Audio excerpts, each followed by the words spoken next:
दोस्तों नमस्कार, मैं के पी सिंह।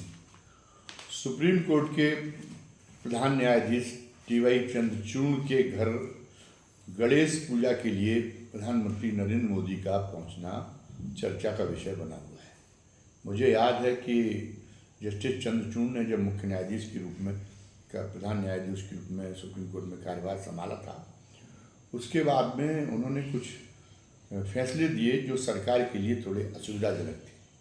उस समय माहौल ये था कि तत्कालीन विधि मंत्री किरण रिजिजू के द्वारा न्यायपालिका पर प्रहार हो रहे थे और भारतीय जनता पार्टी के नेता भी और प्रहार हो रहे थे, और एक ऐसा वातावरण तैयार कर दिया गया था भारतीय जनता पार्टी की प्रोपेगेंडा मशीनरी ने कि जो भी मोदी पर सवाल उठाता या सरकार पर सवाल उठाता, जबकि लोकतंत्र में ये बड़ी स्वाभाविक चीज़ है। लोकतांत्रिक व्यवस्था में आप जी रहे हैं तो आप सरकार के समर्थक भी हो सकते हैं और सरकार के विरोधी भी हो सकते हैं, लेकिन सरकार के समर्थक होने का मतलब ये नहीं है कि जो भी सरकार पे उंगली उठा दे उसकी देशभक्ति पर आप सवाल उठाने लग जाएं।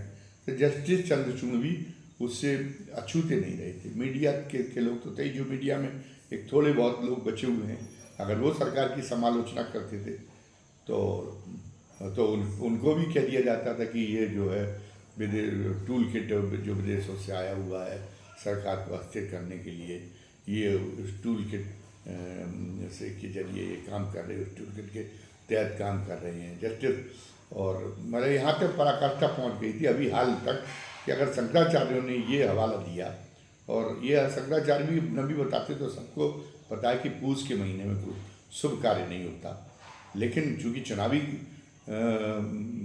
तौर पे कैश कराना था राम मंदिर को, तो राम मंदिर की प्राण प्रतिष्ठा उसमें उस जो एक अशुभ काल कहा जाता है हिंदू धर्म की मान्यता के अनुसार उसको कर दिया था। अब ये पहली बार हुआ है कि हिंदू धर्म की मान्यता कोई सरकार तय करने का काम नहीं करती, कोई नेता तय करने का काम नहीं करती, चाहे तो मोदी जी चाहे कुछ भी हो।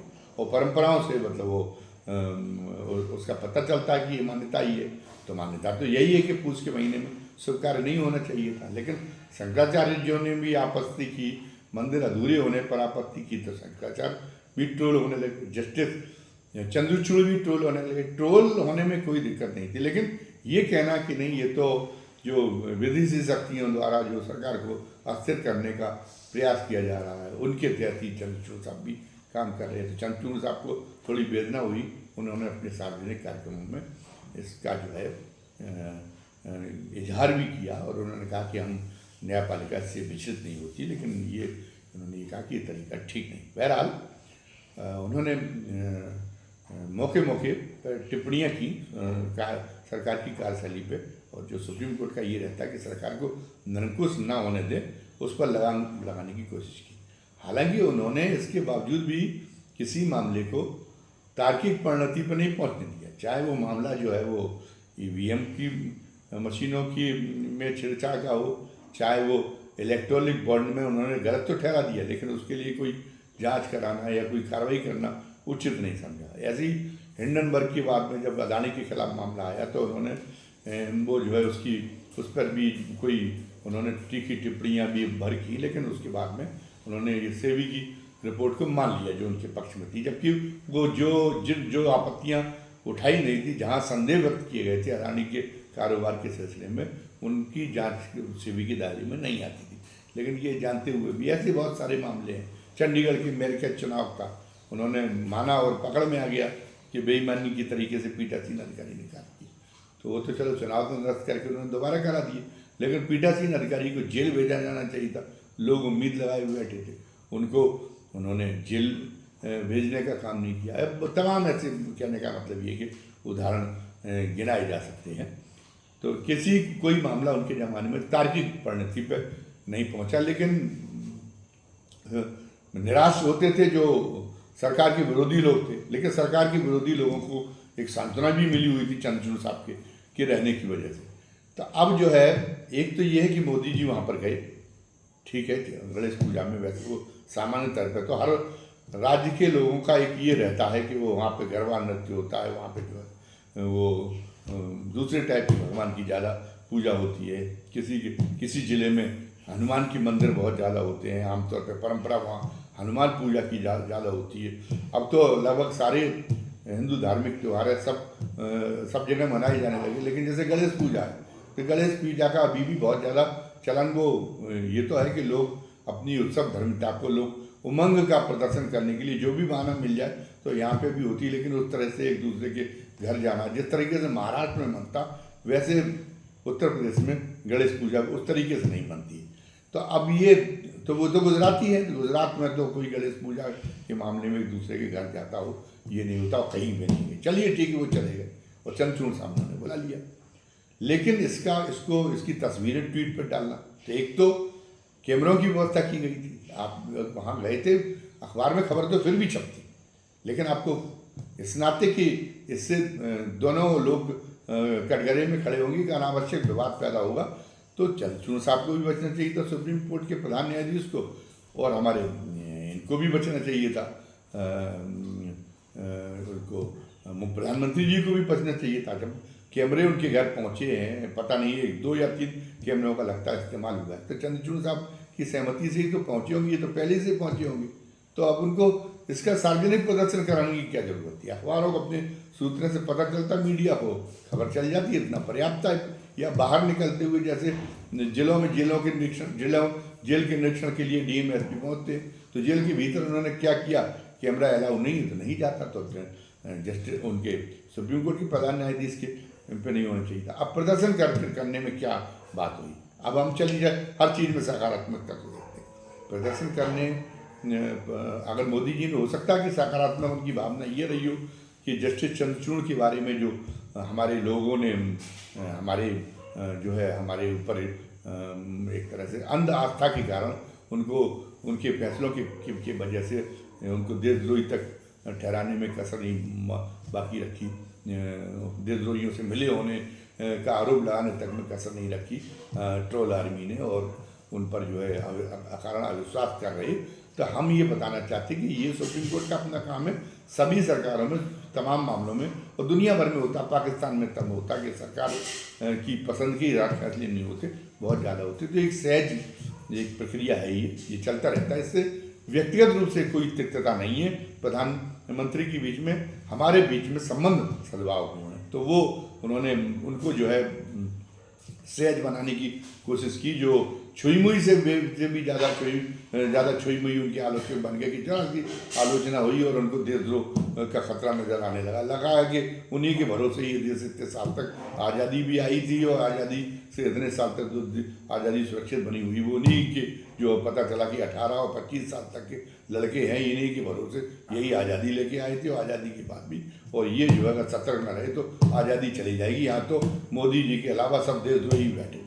तो चलिए ठीक है, अगर इस भावना से मोदी जी ने उसको किया कि ये बताने के लिए कि इससे व्यक्तिगत सद्भाव नष्ट नहीं होता, ऐसा मीडिया में भी उनको प्रयास करना चाहिए। एक बार रवीश कुमार के बारे में भी चले जाएँ, चलिए ठीक है, मुद्दे हैं कुछ मुद्दे, कुछ पत्रकार होते हैं वो सरकार की ज़रूरत से ज़्यादा आलोचक होते हैं, लेकिन उससे निजी तौर पे हम नाराज़ नहीं होते जब तक कि कोई व्यक्तिगत ऐसा चरित्रहनन जैसा आरोप कोई पत्रकार न लगाता हो। ये एक संदेश या सुप्रीम कोर्ट के प्रधान न्यायाधीश के घर जाके दिया तो एक संदेश, वहाँ पे भी पत्रकारों के घर पे भी हुआ है, तो वहाँ से ये पता चलेगा कि पहली बात तो उनके समर्थकों को भी समझ में आएगा, जो भूल गए। हम हमेशा हर एक को पता था कि पत्रकारों का काम है सरकार पर अंकुश रखना, तो सरकार की आलोचना करेंगे। जो आज मोदी जी की आलोचना कर रहे हैं वो मनमोहन सिंह की भी आलोचना करेंगे। लेकिन हम ये नहीं सोचते कि पत्रकार परम ज्ञानी है। अगर आप मोदी जी के समर्थक हैं, आपको बुरा लगा तो आपने कोई पोस्ट पढ़ के, हमारे कोई वीडियो देख के, हमारा कोई या टीवी के किसी डिबेट में देख के आपको बुरा लगा पत्रकार की टिप्पणी, तो आप ये बताइए कि उसमें आपको कि लगा कहाँ पे कि आप जो है कि ये जो है ये नुक्ता इन्होंने जो जिक्र किया ये इस प्रसंग का, ये तथ्यात्मक रूप से गलत था। आप लिख के दीजिए, अब तो सब में कमेंट बॉक्स है, हर जगह पे टिप्पणियाँ, अखबारों में भी चिट्ठी लिख के भेजिए कि आपने जो लिखा वो सहमत नहीं था, या आपने जो उसमें ये राय प्रकट की है, ये राय नहीं, आपने इसका दूसरा पहलू नहीं देखा, सरकार यहाँ सही है और आपकी राय आपने एक तरफा लिख दी। तो बताइए कहाँ पे एक तरफा लिखी? इसमें थोड़ी मेहनत कर दीजिए, वरना आपने लिखा आप तो एक पक्षी हो गए। अरे एक पक्षी होने का क्या सवाल है? कुछ मन्ने मन्ने मुतर बनने, कुछ पत्रकार सरकार के समर्थक भी हैं, कुछ पत्रकार सरकार के विरोध, कुछ का नजरिया ये है कि भारतीय जनता पार्टी की नीतियां उनको पसंद नहीं है, कुछ को पसंद है। लेकिन इसका मतलब ये नहीं है कि वो एक तरफा हो गए। आप दोनों तरफ पढ़िए, दोनों के बाद में आप फैसला लीजिए और आप थोड़ी होमवर्क करिए, बड़ा मजा आएगा डिबेट को, पत्रकार को भी अच्छा लगेगा, उसकी बात को आप तथ्यात्मक रूप से काटने की कोशिश करें। लेकिन एक तरह से जजमेंट का और पता चला कि अगर एक हम जिले में बैठे हुए हैं और हम अगर मोदी जी पे आक्षेप कर रहे हैं तो हमें कांग्रेस पार्टी रुपये देने के लिए क्यों आएगी? हम कोई लोकल के नेता की आलोचना कर रहे हो तो हो सकता है कि उसका विरोधी हमको पैसे देने के लिए आएगा। ये बड़ी अतिरंजनापूर्ण लोकतंत्र में अगर इस ढंग से सहज रूप में अगर नई इन चीज़ों को नहीं लेंगे तो ये ठीक नहीं लगेगा। मैं तो सरकार की आलोचना वाले को भी पढ़ता और सुनता खूब हूँ और प्रशंसा वाले को भी पढ़ता और सुनता खूब हूँ, अगर उनमें तथ्य है। अब बिना तथ्य के कोई कर रहा हो तो ये बात अलग है। मैं तो प्रदीप कुमार सिंह को भी यहाँ यूट्यूब पे देखता हूँ और रवीश कुमार को भी देखता हूँ, हर्षवर्धन त्रिपाठी को भी देखता हूँ और मैं अभिषेक शर्मा को भी देखता हूँ। तो देखना चाहिए दोनों को, फिर आप एक राय लेनी चाहिए और आपकी राय सिर माथे। आप अगर मोदी के विरोधी हैं तो भी सिर माथे और आप मोदी जी के समर्थक हैं तो भी सिर माथे। तो ये अगर उन्होंने ये संदेश इसलिए देने की कोशिश की कि नहीं एक सहज प्रक्रिया है, इससे हम, लेकिन सरकार को उच्चतम न्यायालय के प्रति सद्भावपूर्ण होना चाहिए। तो वो सद्भाव उच्चतम न्यायालय के न्यायाधीशों के प्रति सद्भावपूर्ण होना चाहिए। तो हमारी सद्भावना बनी हुई है। हम जो हमारी समर्थक टोल आर्मी है और जो हमारे समर्थक जो ये हैं सोशल मीडिया पे जो पोस्ट डालते, इनकी वजह से ये भ्रम नहीं फैलना चाहिए कि ये सरकार के इशारे पे हो रहा। तो मोदी जी का इसके लिए स्वागत है, मोदी जी के लिए इसकी तारीफ करते। दूसरी तरफ अगर कोई तार्किक परिणति पर नहीं पहुंचे सुप्रीम कोर्ट के मामले, उनको गलत मानते हुए चंद्रचूड़ साहब ने उसमें दो टूक फैसला करके और सरकार को दंडित करने का काम नहीं किया, तो ये मैं भी अच्छी मंशा मानते हैं कि ये ठीक है कि सुप्रीम कोर्ट का दृष्टिकोण ये होना चाहिए कि साधारणतः सरकार अस्थिर ना हो पाए। लेकिन फिर ये बात तो जस्टिस जगमोहन लाल सिन्हा के ऊपर भी लागू होती है। उस समय तो भारत का लोकतंत्र नवजात था और विदेशी शक्तियाँ लगी थी, सब जानते। CIA ने इंदिरा गांधी की हत्या करवाई, उस समय भी वो इंदिरा गांधी की हत्या करवानी चाहती क्योंकि इंदिरा गांधी अपने स्वतंत्र तरीके से अपना जो है फैसले लेती थी विदेश नीति में। जैसे मोदी जी का भी हम तारीफ करेंगे, वो भी काफ़ी हद तक स्वतंत्र तरीके से लेते देश के हित के अनुरूप। तो ये नहीं सुहाना हो रहा था लोग, भारत उसमें ये ताकतवर नहीं था, उस समय भारत को दबाना आसान था। तो अब जब वहाँ पर नेतृत्व शून्यता की स्थिति पैदा हो जाएगी जगमोहन लाल सिन्हा की, तो बहुत ही एक मामूली टाइप का एक केस था जिसको लेके उन्होंने ये विचार नहीं किया और उन्होंने जाने अनजाने में उसका जो है देश में राजनीतिक स्थिरता को, शासन की स्थिरता को प्रभावित करने के लिए क्या काम कर दिया था। इसीलिए बहुत जल्दी उसको सुप्रीम कोर्ट ने उस मामले को स्टे कर दिया था।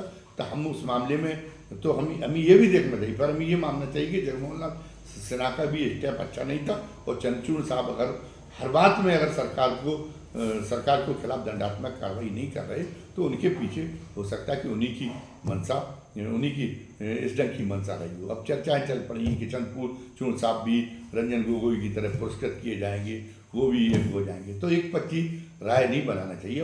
अब देखेंगे, अभी सरकार के खिलाफ तमाम सारे और भी मामले विचाराधीन हैं और उन मामलों में क्या कदम उठाते हैं जस्टिस चंद्रचूड़, उसके आधार पर ये नियत तय हुई। अभी उनकी बात नियत तय नहीं करनी चाहिए। धन्यवाद। जय भारत।